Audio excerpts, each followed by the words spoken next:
1971 భారత్, పాకిస్తాన్ యుద్ధం బంగ్లాదేశ్ విమోచన యుద్ధం నేపథ్యంలో జరిగింది. ఈ యుద్ధానికి అనేక కారణాలు ఉన్నాయి. తూర్పు పాకిస్తాన్లో రాజకీయ అస్థిరత కారణంగా 1970 ఎన్నికల్లో తూర్పు పాకిస్తాన్కు చెందిన అవామీ లీగ్ విజయం సాధించిన, పశ్చిమ పాకిస్తాన్ ప్రధాన మంత్రి అయిన ఫిరోజ్ ఖాన్ మరియు ఇతర పాకిస్తానీ నాయకులు అధికారం ఇవ్వకుండా అణచివేతకు మరియు హింసకు పాల్పడ్డారు.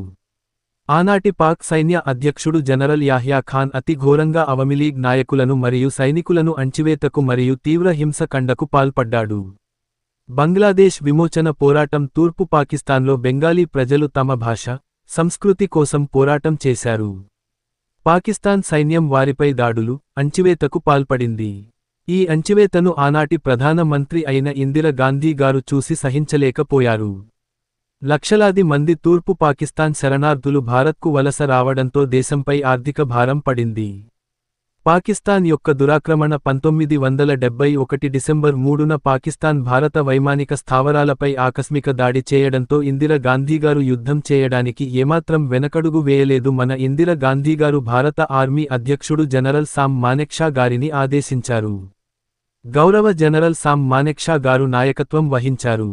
ఆనాడు ప్రపంచ అగ్ర దేశాలు పాకిస్తాన్కి మద్దతు ఇచ్చాయి. చైనా మరియు అమెరికా మద్దతుతో పాకిస్తాన్ రెచ్చిపోయింది. అంతేకాకుండా ఆనాడు అమెరికా రాష్ట్రపతి అయిన నిక్సన్ ఇందిరా గాంధీ గారిని తీవ్ర పదజాలంతో దూషించడం జరిగింది.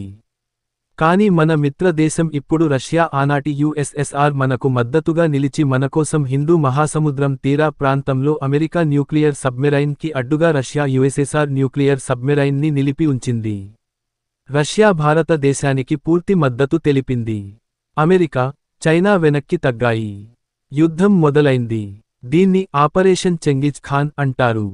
తూర్పు రంగం భారత సైన్యం బంగ్లాదేశ్ యొక్క స్వాతంత్ర్య పోరాట యోధులతో కలిసి తూర్పు పాకిస్తాన్ పై దాడి చేసింది. కేవలం 13 రోజుల్లోనే భారత సైన్యం పాకిస్తాన్ సైన్యాన్ని ఓడించింది. పశ్చిమ రంగం పశ్చిమ సరిహద్దులో కూడా భీకరమైన పోరాటం జరిగింది. రాజస్థాన్లోని లాంగేవాలాలో 120 మంది భారతీయ జవాన్లు వేలాది మంది పాకిస్తాన్ సైనికులను రాత్రంతా ఎదుర్కొన్నారు.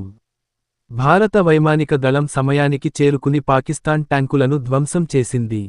నౌకాదళం మరియు వైమానిక దళం పాత్రను యావత్ భారత జాతి ఎన్నటికీ మరువలేదు. చరిత్రలో నిలిచిపోయే ధైర్య సాహసాలు చూపించాయి. భారత నౌకాదళం బంగాళాఖాతం జలాల్లో పాకిస్తాన్ను దిగ్బంధించింది.